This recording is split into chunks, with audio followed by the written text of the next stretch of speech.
ทะเลหมอกทะเลหมอกทะเลหมอกโอ้โห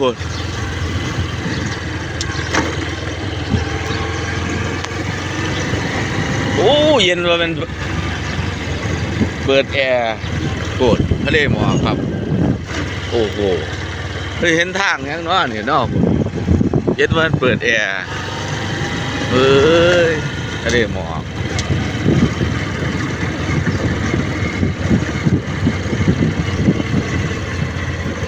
โอ้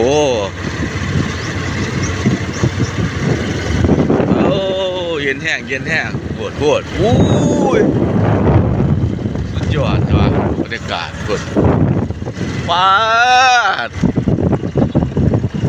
นี่แหละที่หมอกของแท้ครับเปิดเบิดครับปวด